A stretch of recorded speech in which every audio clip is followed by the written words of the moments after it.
same processor for generations, you know, of scopes. And the newer processors, the only thing they've done is increase the output, because all the HD stuff, you guys do have an HD image here. This is high definition resolution. Fujinon's always had that. There's been a big hype talk about it. You know, all the competitors, we have HD. It's basically output and resolution. But you do have a high definition processor here, so your image is going to be top notch. So, and you'll see in here in a minute. But the port you are going to use is the 400 series, which is this one right here. So we'll just uncover that. You don't have to leave these dust caps on. You can take them off, do whatever. So they don't usually get that dirty. But you have a water bottle over here. Of course, needs to be cleaned, reprocessed. It is autoclavable, but most people, ASCs, don't need to. You just need a high-level disinfectant according to regulations. So there's very few things that need to be sterilized in endoscopy. Basically, forceps is about the only thing. Anything that breaks the mucosa. So that's surgical barrier. But anyways, that's the processor. We'll go over it more when I plug the scope in. The other neat unit is, you guys have probably dealt with mavigraphs, just a printing source, trying to get an image. Because the whole point of this test is why? To look, visually inspect to see if there's problems, and you want to get a picture to prove it. So this is basically your printing system.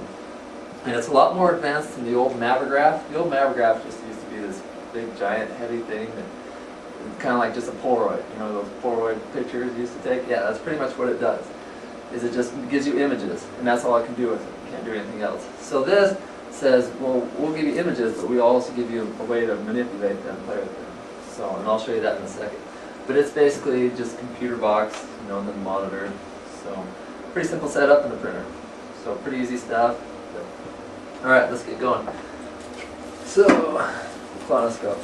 Yeah, when you handle these things, you'll get the feel, touch and feel for them, and you'll know how they coil. You don't want to torque them against what they want to do.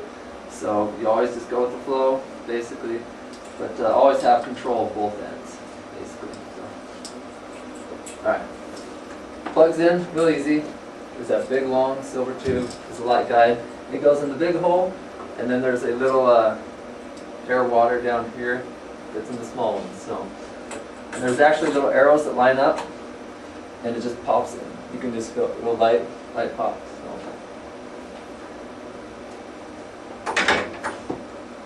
Throw it up here.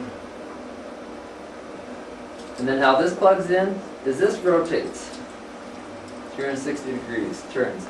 So how you want to turn it is there's this little orange dot. This little orange dot lines up with that orange dot. So you turn it to where you're not torquing it, and you just basically push it on until it clicks. You'll hear it click, and then it's good to go.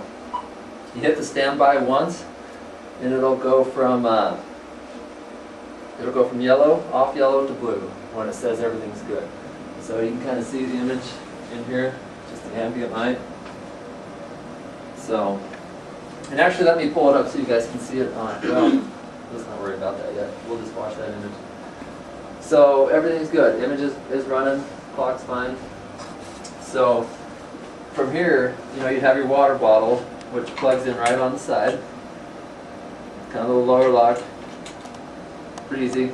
And then the only thing missing here would be the suction tubing. You guys would have suction, a little Gonko or whatever you have, that's pulling everything out. And it just hooks to the Christmas tree here. So these other two ports, two front ports, you don't basically worry about. This is an electrical surgical port, which we're not using in the US currently. So that one never gets used. And then this one is a leak tester, which comes in when we reprocess to check for damage. So anyways, everything's set up. I'm going to turn the light on. That's pretty much it. You plug it in, and you don't push the standby until you plug it in. It kind of only makes sense. You have to have the unit connected before you want to turn it on. So that button, that button. And as you can see here, you see how those bars are jumping up and down? You see now that the illumination is highlighted instead of the lamp light. So this has automatic light adjust, because you don't want to wash out your photo or your picture. So the closer you get, and you can probably see in there and stuff, the more the light will dim and control based on what you're looking at. Anyways, that's the control. The level is set to 0.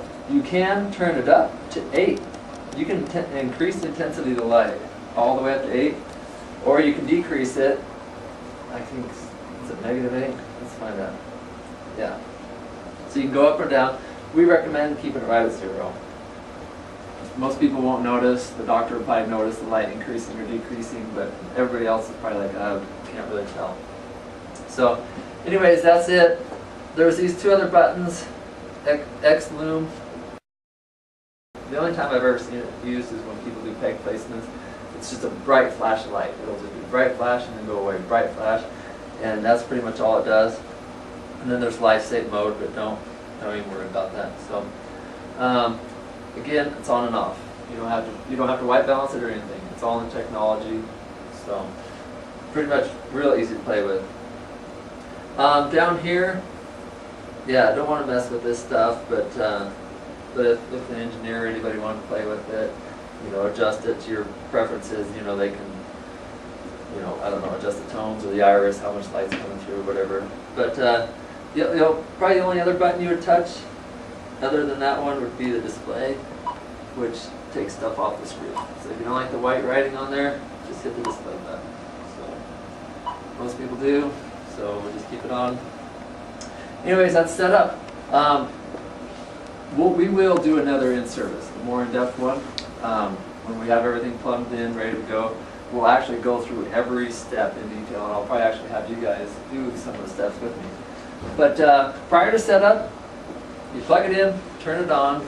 You want to get it ready for the doctor. So there's the pre-test, and in a pre-test, you'd have 2 basins of water, like cups or whatever you choose to have.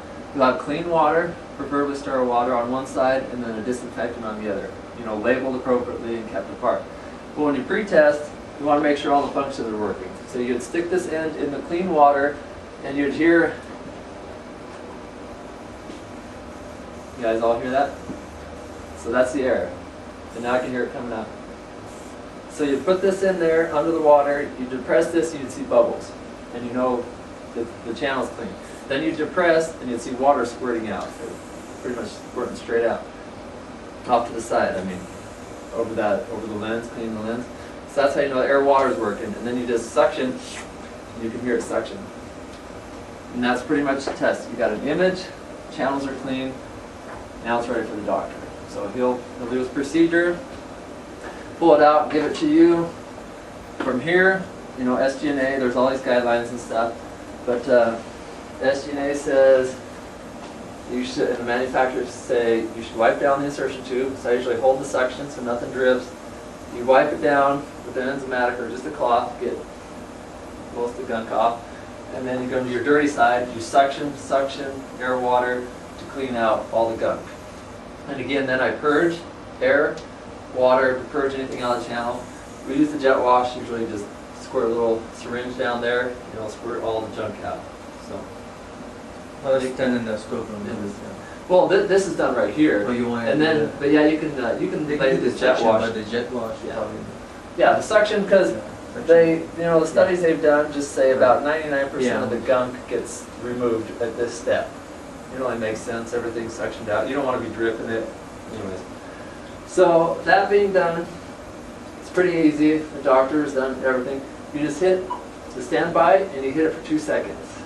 Well, it's like 1.5 seconds or something. You hold the button down. So to turn it on is just one and done. To turn it off, you got to hold it down for 1.5 seconds. And what it's doing right there is sending all the information to this compact flash card, this proprietary device. Anyways, so no images are ever lost. They're stored on the processor. Every procedure you're done, they're stored in the processor, and then they're transferred to compact flash. So, and from that,